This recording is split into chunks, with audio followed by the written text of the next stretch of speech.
Morning time stories.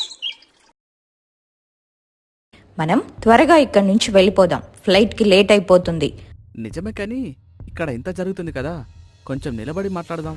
నాకు అవసరం లేదు అని మాట్లాడుతూ ఉండగా లోపల అందరూ మాట్లాడుకుంటూ ఉండగా మావయ్య గారికి ఒక్కసారిగా గుండెపోటు వస్తుంది. రాఘవయ్య కింద పడిపోయిన వెంటనే వాళ్ళందరూ కూడా సహాయం చేసే ప్రయత్నం చేస్తారు. వాళ్ళ కేకలకి రజని, రాజేష్ కూడా పరుగున వెళ్తారు.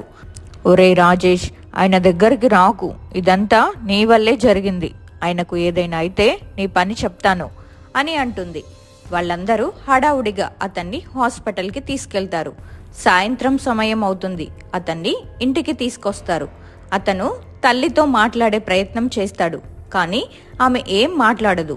అప్పుడు రాజేష్ మైనాతో, మా నాన్నకేం జరిగింది? మీ నాన్నకు ఎక్కువగా టెన్షన్ పడడం వల్ల బీపీ ఎక్కువైపోయింది. ఆయన ఇలాంటి విషయాలలో అలా ఉండకూడదు అని డాక్టర్లు చెప్పారు. లేదంటే చాలా పెద్ద ప్రమాదాలు జరుగుతాయి. గుండెపోటు రావడం లేదా బ్రెయిన్ డెడ్ అయ్యే అవకాశం కూడా ఉంటుంది. ఆయన్ని జాగ్రత్తగా చూసుకోవాలంట అని చెప్పి లోపలికి వెళ్ళిపోతుంది. ఇదిలా ఉండగా, మీ నాన్నకు బాగానే ఉంటుందిలే, మనకు ఫ్లైట్ లేట్ అయిపోతుంది, వెళ్ళిపోదాం పదా. అసలేంటి నువ్వు ఇప్పుడు కూడా నీ స్వార్థమే చూసుకుంటున్నావు? ఇక్కడ ఇంత జరుగుతుంటే అయితే నేనేం చేయాలి? నాకు ఇక్కడ వాళ్ళతో ఉండాలని లేదు. మీరు వస్తారా లేక నన్ను వెళ్ళిపోమ్మంటారా? కోపంగా రాజేష్, వెళ్ళిపో, నా కళ్ళ ముందు కనిపిస్తే నాకు చాలా కోపంగా ఉంది. ఆ మాట వినగానే రజని కోపంగా, మీరు ఎప్పుడైనా రండి, నేను మాత్రం అమెరికా వెళ్తున్నాను, మీరు త్వరగా వస్తారని అనుకుంటున్నాను. రాజేష్ ఏం మాట్లాడకుండా ఉంటాడు. ఆమె అక్కడి నుంచి వెళ్ళిపోతుంది. రజని కోపంగా వెళ్ళిపోయిన తర్వాత రాజేష్ ఇంటి గుమ్మం దగ్గరే నిశ్శబ్దంగా ఉండిపోయాడు. మనసులో ఎన్నో ఆలోచనలు. తను ప్రేమించిన అమ్మాయి ఇంత స్వార్థపరురాలా? కన్నతండ్రి ప్రాణాపాయంలో ఉంటే కనీసం జాలి చూపించకుండా వెళ్ళిపోతుందా అని బాధపడ్డాడు. మరుసటి రోజు ఉదయం రాఘవయ్య గదిలో మంచం మీద పడుకొనున్నారు. మైనా వచ్చి ఆయనకి మందులిచ్చి పక్కనే కూర్చొని ఆయన చేతులు నొక్కుతుంది. ఆ సమయంలో రాజేష్ నెమ్మదిగా గదిలోకి వచ్చాడు. తన తండ్రి నీరసంగా ఉండడం చూసి అతని కళ్ళల్లో నీళ్లు తిరిగాయి. నాన్నగారు, ఇప్పుడు ఎలా ఉంది? రాఘవయ్య కళ్ళు తెరిచి రాజేష్ని చూశారు, కానీ ఏమీ మాట్లాడకుండా తల పక్కకు తిప్పుకున్నారు. పక్కనే ఉన్న శకుంతల కూడా కొడుకు వైపు చూడలేదు. మైనా మెల్లిగా అత్తగారితో, అమ్మగారు, బాబుగారు అడుగుతున్నారు కదా, మాట్లాడండి, ఆయన మనసు కూడా కష్టంగానే ఉంటుంది. వాడికి మనసు ఎక్కడుంది మైనా? ఉంటే ఈ పాటికి మాతో ఉండేవాడు. ఆ రజని వెళ్ళిపోయిందని వాడు కూడా అమెరికా వెళ్ళిపోవాలని చూస్తున్నాడేమో. లేదమ్మా, రజని వెళ్ళిపోయింది. నేను వెళ్ళడం లేదు. నాన్నగారిని ఇలా వదిలేసి వెళ్ళలేను. ఆ మాట వినగానే రాఘవయ్య ముఖంలో చిన్న మార్పు వచ్చింది, కానీ ఆయన ఏమీ మాట్లాడలేదు. కొన్ని రోజుల పాటు మైనా ప్రతిరోజు ఇంటికి వచ్చి రాఘవయ్యకు సేవలు చేస్తూ రాజేష్తో కూడా మర్యాదగా మాట్లాడుతూ ఉండేది. రాజేష్ గమనిస్తున్నాడు. మైనాకు తనపై కోపం ఉన్నా అది ఎక్కడ ప్రవర్తనలో చూపించకుండా బాధ్యతగా తన పని తాను చేసుకుపోతుంది. ఒకరోజు సాయంత్రం రాఘవయ్య కొంచెం కోలుకున్నాక రాజేష్ను దగ్గరకు పిలిచారు. రాజేష్, నువ్వు అమెరికాలో ఉండొచ్చు, లక్షలు సంపాదించొచ్చు, కానీ కష్టం వచ్చినప్పుడు ఆ సంపాదన కంటే మనల్ని కంటికి రెప్పలా చూసుకునే మనసున్న మనిషి ముఖ్యం. మేము మైనాను ఎందుకు కోడలిగా చేసుకోవాలనుకుంటున్నామో ఇప్పుడు అర్థమైందా? ఆ రజని నిన్ను ప్రేమిస్తే నీ తండ్రి ప్రాణం కంటే ఫ్లైట్ లేట్ అవ్వడం ఆమెకు ముఖ్యం కాదు కదా. రాజేష్ తలదించుకున్నాడు. అతనికి తన తప్పు అర్థమైంది. రాజేష్, మైనా మన కోసం ఎంత చేసిందో తెలుసా? నువ్వు రాకముందు కూడా మమ్మల్ని తన తల్లిదండ్రుల్లా చూసుకుంది. ఆఖరికి మా అవమానాన్ని కూడా భరించి మళ్ళీ మా కోసమే వచ్చింది. ఇంతకంటే మంచి అమ్మాయి నీకు దొరకదురా. రాజేష్ ఆలోచనలో పడ్డాడు. మైనా దగ్గరకు వెళ్ళి క్షమాపణ అడగాలని నిశ్చయించుకున్నాడు. కానీ మైనా తనను క్షమిస్తుందా అని అనుకుంటూ ఉంటాడు. తన ఇంటికి వెళ్ళి మాట్లాడాలని ఇంటికి బయలుదేరుతాడు. ఇదిలా ఉండగా మైనా ఇంటికి వెళ్ళినప్పుడు ఆమె బాబాయ్ బ్రహ్మయ్య ఆమెను నిలదీశాడు. మళ్ళీ ఎందుకు అక్కడికి వెళ్తున్నావు? వాళ్ళు నిన్ను మరోసారి మోసం చేశారు కదా అని అడిగారు. బాబాయ్, వాళ్ళు నన్ను కోడలిగా చూడకపోయినా పర్వాలేదు, కానీ ఒక మనిషిగా వాళ్ళు కష్టంలో ఉన్నప్పుడు సాయం చేయడం నా ధర్మం. ఆ రాజేష్ గారు చేసిన తప్పుకు ఆ పెద్దవాళ్లను శిక్షించలేం కదా రాజేష్ ఇదంతా చాటుగా విన్నాడు. మైనా వ్యక్తిత్వం ముందు తను ఎంత చిన్నవాడో అతనికి అర్థమయ్యింది. ఆయన ఏం మాట్లాడాలో అర్థం కాక అక్కడి నుంచి తిరిగి ఇంటికి వెళ్ళిపోతాడు. ఒకరోజు సాయంత్రం రాజేష్ గార్డెన్లో ఒంటరిగా కూర్చొనుండగా అతని ఫోన్ మోగింది. అది రజనీ నుంచి వచ్చిన ఇంటర్నేషనల్ కాల్. అప్పుడే అటుగా వస్తున్న మైనా, లోపల ఉన్న శకుంతల రాజేష్ మాటలు విని ఆగిపోయారు. రజనీ ఫోన్లో, ఏంటి రాజేష్, ఇంకా ఇక్కడే ఉన్నావు? నేను అమెరికా వచ్చేశాను. మన అమెరికా లైఫ్ గురించి ఆలోచించు. ఆ పల్లెటూరి మనుషుల కోసం నన్ను వదిలేస్తావా? రాజేష్ కోపంగా, రజని, ఇప్పుడు నీకు ఫోన్ చేసి మాట్లాడే ఓపిక నాకు లేదు. నాన్నగారి పరిస్థితి చూసి కూడా నువ్వు ఎలా వెళ్ళిపోయావు? నాకిప్పుడు నీ మీద అసహ్యం వేస్తోంది. ఓహో, అంటే ఆ మైనా కోసం నన్ను కాదంటావా? నువ్వు మర్చిపోతున్నావు రాజేష్, మనకి ఆల్రెడీ పెళ్ళయింది. లీగల్గా నేను నీ భార్యని. నువ్వు అమ్మాయిని పెళ్లి చేసుకోవడం అసాధ్యం. కావాలంటే ట్రై చేసి చూడు, నేను నిన్ను వదిలిపెట్టను. నిస్సహాయంగా, నాకు తెలుసు రజని, మన పెళ్లి నిజమని నాకు తెలుసు. అందుకే నా తల్లిదండ్రులు మైనాను పెళ్లి చేసుకోమన్నా నేనేమీ చెప్పలేకపోతున్నాను. పెళ్ళైన వాణ్ణి మళ్ళీ పెళ్ళెలా చేసుకుంటాను? కాని నా తల్లిదండ్రుల ఆశను ఎలా కాదనాలి? ఈ నిజాన్ని వాళ్లకు చెప్తే నాన్నగారు తట్టుకోలేరు. నేను రెండు వైపులా నలిగిపోతున్నాను. ఈ మాటలు విన్న శకుంతల గుండె ఒక్కసారిగా జారిపోయింది. తన కొడుకుకి పెళ్లి అయిపోయిందనే నిజాన్ని తను ఇంకా అంగీకరించలేకపోతుంది. అటుపక్కనే నిలబడి ఉన్న మైనా కళ్లల్లో నీళ్లు తిరిగాయి. రాజేష్ పడుతున్న మానసిక ఘర్షణ ఆమెకు అర్థమైంది. రాజేష్ ఫోన్ పెట్టేసి తల పట్టుకొని కూర్చున్నాడు. అప్పుడు శకుంతల నెమ్మదిగా అతని ముందుకొచ్చింది. రాజేష్, ఇప్పుడే నువ్వు మాట్లాడింది అంతా విన్నాన్రా. రాజేష్ ఉలిక్కిపడి లేచాడు. అమ్మా, అది నిజమేరా, నీకు పెళ్ళయింది. కానీ ఆ రజని నిన్ను ఒక మనిషిగా కూడా గౌరవించడం లేదు. నీ తండ్రి ప్రాణం కంటే ఆమెకు ఫ్లైట్ ముఖ్యం అనుకుంది. అలాంటి బంధం నీకు అవసరమా? చట్టబద్ధంగా పెళ్ళైతే విడాకులు తీసుకోవచ్చు, కానీ మనసు లేని పెళ్లిని ఎలా మోస్తావు? అక్కడికి మైనా కూడా వచ్చింది. అమ్మగారు, ఆయన చెప్పేది కూడా నిజమే కదా. పెళ్ళైన వాడికి మళ్ళీ పెళ్ళంటే సమాజం ఏమనుకుంటుంది? నా వల్ల ఆయన జీవితం ఇబ్బందుల్లో పడ్డం నాకు ఇష్టం లేదు. బాబుగారు, మీరు నా గురించి బాధపడకండి. నేను మీ నాన్నగారికి సేవ చేస్తాను. కానీ పెళ్లి విషయం ఇక్కడితో వదిలేద్దాం. మైనా, నువ్వు ఎంత గొప్పదానివో నాకిప్పుడిప్పుడే అర్థమవుతోంది. కాని నా తల్లిదండ్రులు నిన్నే కోడలిగా చూడాలనుకుంటున్నారు. నాకున్నాయి చట్టపరమైన ఇబ్బంది వల్ల నీ జీవితాన్ని కూడా నాశనం చేయలేను. చూడు రాజేష్, ఆ రజని నీకు విడాకులు ఇవ్వకపోయినా మనం న్యాయపరంగా పోరాడదాం. మైనా నీ పక్కన ఉంటేనే మన ఇల్లు కళకళలాడుతుంది. పెళ్ళైన వాడివి అని తెలిసినా మైనా నిన్ను అర్థం చేసుకుంటుందని నాకు నమ్మకం ఉంది అని చెప్పి అక్కడి నుంచి ధైర్యంగా వెళ్ళిపోతుంది. ఆ రోజు గడిచిపోయింది. మరుసటి రోజు ఉదయం రాఘవయ్య హాల్లో కూర్చున్న కొడుకు దగ్గరికి వెళ్తాడు. ఆయన కూడా రాజేష్ను ఒప్పించే ప్రయత్నం మొదలుపెట్టారు. రాజేష్, మనసులేని చోట బంధం నిలబడదురా. ఆ రజని నిన్ను ఒక యంత్రంలా చూసింది కాని నీ విలువను గుర్తించలేదు. మైనా లాంటి అమ్మాయి నీ పక్కన ఉంటేనే నీ జీవితానికి ఒక అర్థం ఉంటుంది అని నచ్చ చెప్పారు. రాజేష్ డైలమాలో ఉండగానే అనుకోని విధంగా ఇంటి ముందు ఒక టాక్సీ వచ్చి ఆగింది. అందులో నుంచి రజని సూట్ కేసులతో దిగింది. ఆమె ముఖంలో పశ్చాత్తాపం లేదు, సరే కదా, కళ్లల్లో క్రౌర్యం కనిపిస్తుంది. పైగా చీర కట్టుకొని మరీ వచ్చింది. అందరూ ఆశ్చర్యపోయారు. రజని లోపలికి వస్తూ, ఏంటి రాజేష్, నేను వెళ్ళగానే ఇక్కడ రెండో పెళ్లికి ముహూర్తాలు పెట్టేస్తున్నారా? నేను నీకు విడాకులు ఇవ్వకుండా నువ్వు ఏ అమ్మాయిని పెళ్లి చేసుకోలేవని చెప్పాను కదా. రాఘవయ్య, శకుంతల షాక్తో లేచి నిలబడ్డారు.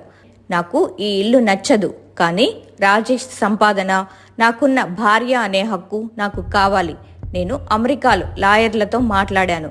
రాజేష్ నన్ను కాదని పెళ్లి చేసుకుంటే అతన్ని జైలుకి పంపిస్తాను. ఆ పల్లెటూరి మైనాకి కూడా బుద్ధి చెప్తాను. శకుంతల వారించే ప్రయత్నం చేసినా రజని ఆగలేదు. ఆమె నేరుగా మైనా ఇంటికి వెళ్లాలని నిర్ణయించుకుంది. మైనా కుటుంబం పరువు తీస్తేనే రాజేష్ తన దారికి వస్తాడని ఆమె ప్లాన్. వెంటనే రజని మైనా ఉండే పల్లెటూరి వీధిలోకి వెళ్ళింది. వెనుక రాజేష్, అతని తల్లిదండ్రులు ఆపేందుకు పరిగెత్తారు. రజని మైనా ఇంటి ముందు నిలబడి గట్టిగా అరిచింది. ఓయ్ బ్రహ్మయ్య గారు, ఎక్కడున్నారు? మీ కూతురు నా భర్తను లోబర్చుకోవాలని చూస్తుంది. పెళ్ళైన వాడని తెలిసి కూడా అతని వెనక తిరుగుతుంది.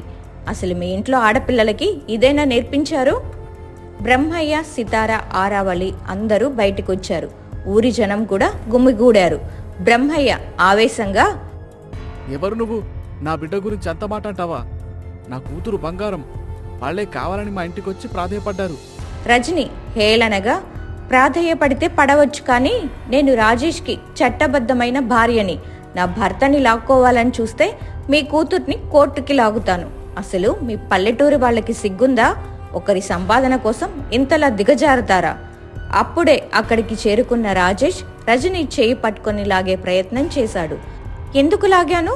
ఈ మైనా వల్లే కదా నువ్వు నాకు దూరం అవుతున్నావు. చూడు మైనా, నువ్వు ఇంటికి కోడలు అవ్వాలని కలలు కంటున్నావేమో, కానీ నేనున్నంతకాలం అది జరగనివ్వను. మైనా మౌనంగా ఉండిపోయింది, కానీ ఆమె కళ్ళల్లో ఒక దృఢత్వం కనిపించింది. బ్రహ్మయ్య మాత్రం అవమానంతో కుంగిపోయాడు. తన కూతుర్ని ఊరి ముందు ఒక ఆడదొచ్చి ఇంతలా తిడుతుంటే తట్టుకోలేకపోయాడు. రాఘవయ్య గారు, మీ కోడలు మా ఇంటి గడప తొక్కి మా పరువు తీసింది. ఇక చాలు, మీ సంబంధం మాకొద్దు. మీ స్నేహం కూడా వద్దు. మైనా ఇకపై ఆ ఇంటి వైపు వెళ్ళకూడదు. అక్కడితో ఆ రోజు గొడవ ముగిసింది.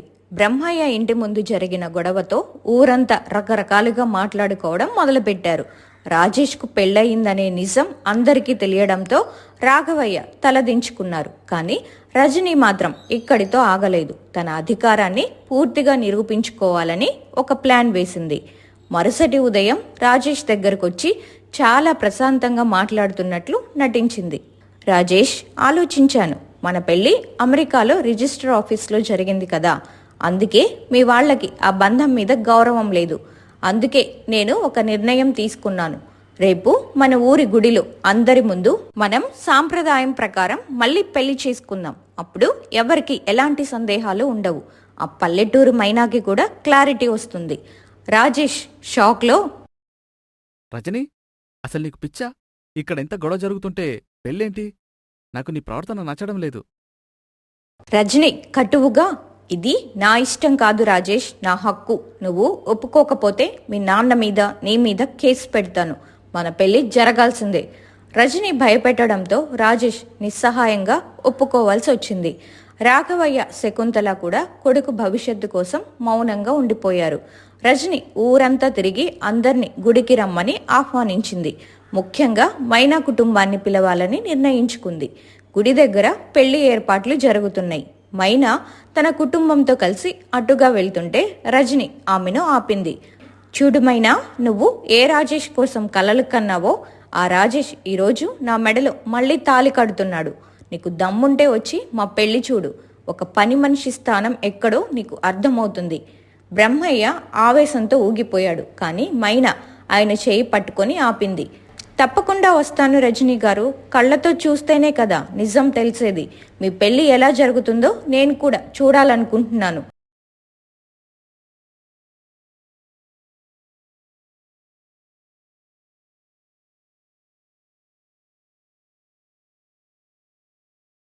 గుడిలో ముహూర్తం సమయం దగ్గర పడుతుంది. రాజేష్ పెళ్లిపీటల మీద కూర్చున్నాడు. కానీ అతని ముఖంలో సంతోషం లేదు. రజని గర్వంగా పట్టుచీర కట్టుకొని పక్కన కూర్చుంది. పురోహితుడు మంత్రాలు చదువుతున్నారు. పురోహితుడు రాజేష్ వణుకుతున్న చేతులతో తాళిని అందుకున్నాడు. మైనా దూరంగా నిలబడి గమనిస్తుంది.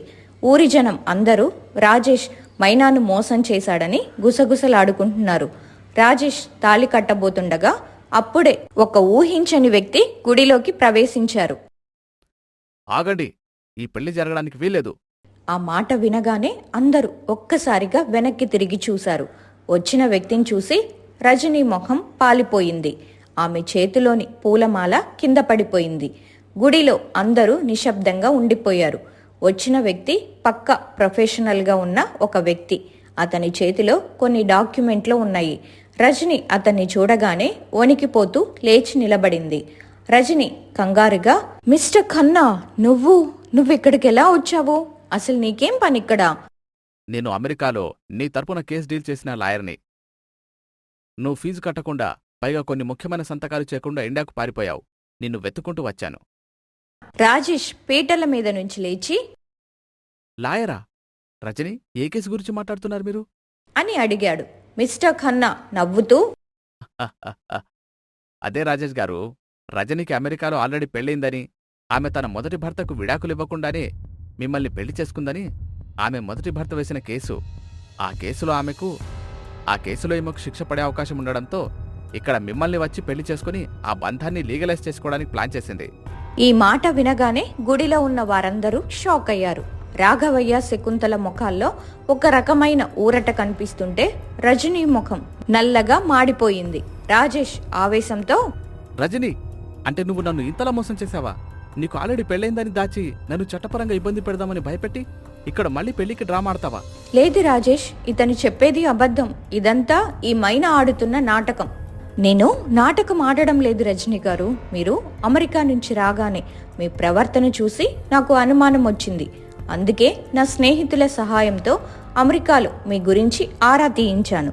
అప్పుడే ఈ ఖన్నా గారి గురించి తెలిసింది. ఆయనే అన్ని ఆధారాలతో ఇక్కడికి వచ్చారు.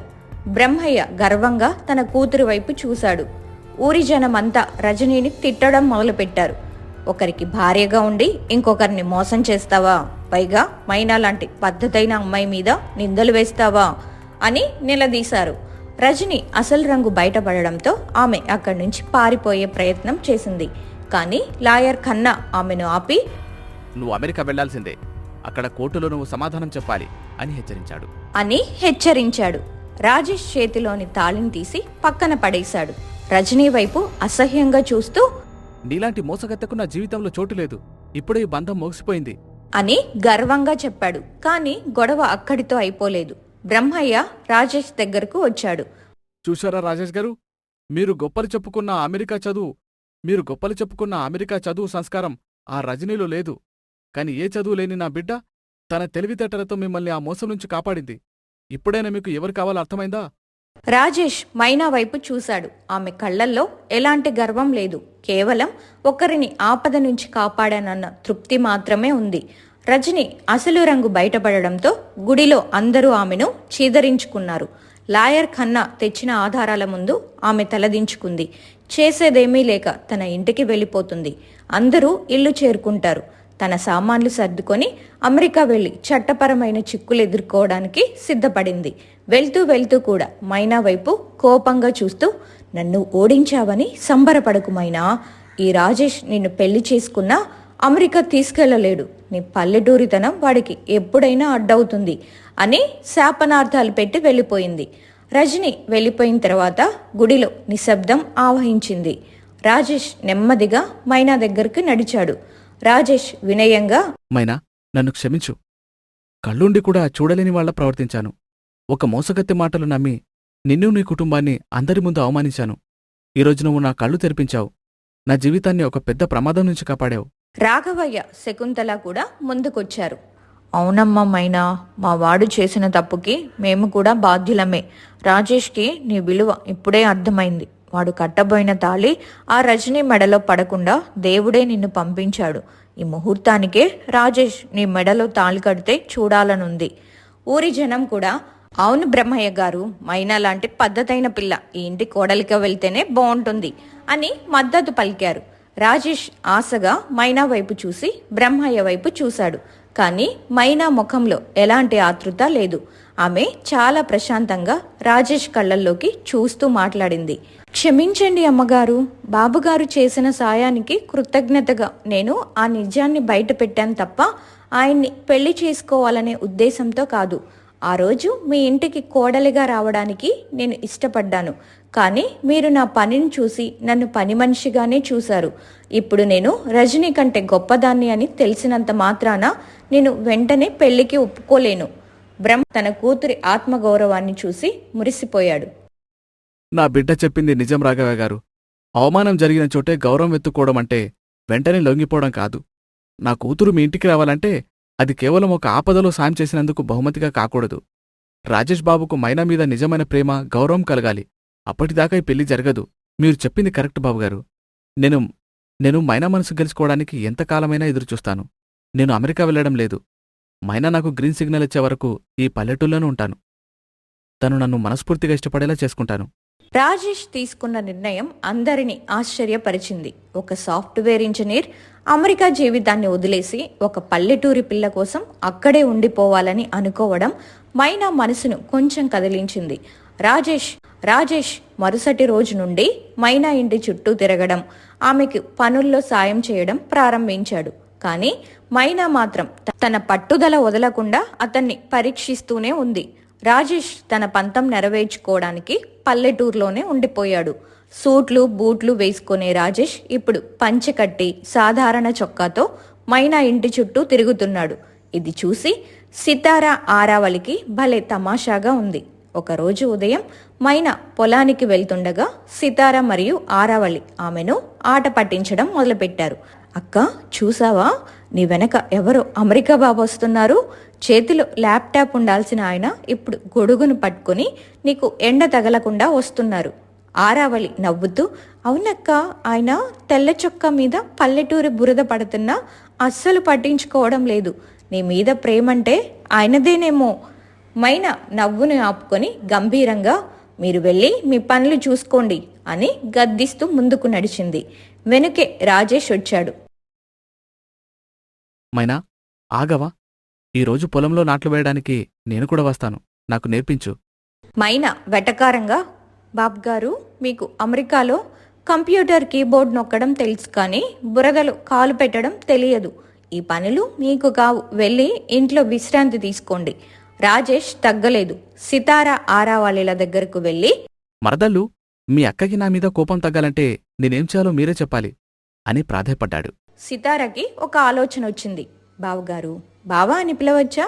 సరే రాజేష్ గారు, మా నాన్న బ్రహ్మయ్య ఈరోజు పొలంలో మోటార్ రిపేర్ చేయలేక ఇబ్బంది పడుతున్నారు. మీరు కనుక అది బాగు చేస్తే మా నాన్న మనసులో మీ మార్కులు పెరుగుతాయి. అప్పుడు మా అక్క కూడా ఆలోచిస్తుంది. రాజేష్ వెంటనే ఉత్సాహంగా పొలానికి వెళ్ళాడు. బ్రహ్మయ్య మోటార్ దగ్గర చెమటలు కక్కుతూ కూర్చొని ఉన్నారు. రాజేష్ తన ఇంజనీరింగ్ తెలివితేటలను ఉపయోగించి ఏ భాగం పాడయిందో కనిపెట్టి తన చేతులకు బురదంటుకున్న, చదువుకున్నోడివి, ఈ పనులేంటి బాబూ? చదువు మనుషులకు సాయం చేయడానికే కదా బాబుగారు. మైనా మీద నాకున్నది కేవలం ఆకర్షణ కాదు. ఆమె పద్ధతి అంటే నాకు గౌరవం. ఆ గౌరవాన్ని నిరూపించుకోవడానికి నేను ఏ పనైనా చేస్తాను. ఇదంతా దూరం నుంచి మైనా గమనించింది.